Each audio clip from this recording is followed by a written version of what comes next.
Cancer వ్యాధి అనగానే చాలామంది ఖరీదైనటువంటి వైద్యం గురించి ఆలోచిస్తూ ఉంటారు. కొంతమంది పేదవాళ్ళు వైద్యం చేసుకోవడానికి ధన సదుపాయం లేక అలాగే ఉండిపోయినటువంటి సందర్భాలు ఉన్నాయి. అలాగే కొంతమంది ముసలి వాళ్ళు అంత ఎక్కువ వయసులో ఈ క్యాన్సర్కి ఇంత ఖర్చు పెట్టి ట్రీట్మెంట్ చేయాలని అలాగే ఉండిపోయి బాధలు పడుతున్నటువంటి సందర్భాలు ఉన్నాయి. అలాగే ఇంకొక కోణంలో చూస్తే కీమోథెరపీ, రేడియేషన్ ప్రభావాలకి భయపడి వృద్ధాప్యం ఉందనో అదే ఏజ్ ఎక్కువను ఉద్దేశంతో చాలామంది క్యాన్సర్ ట్రీట్మెంట్ నుంచి వెనకడుగు వేస్తున్నటువంటి పరిస్థితి.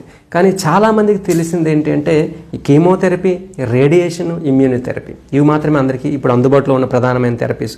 వీటి మీద అవగాహన ఉంది. కానీ ఇవి కాకుండా మనకి అనేక రకాలైన complementary and alternative medical therapy ఉంది. దేశ విదేశాల్లో దీన్ని వినియోగిస్తున్నారు.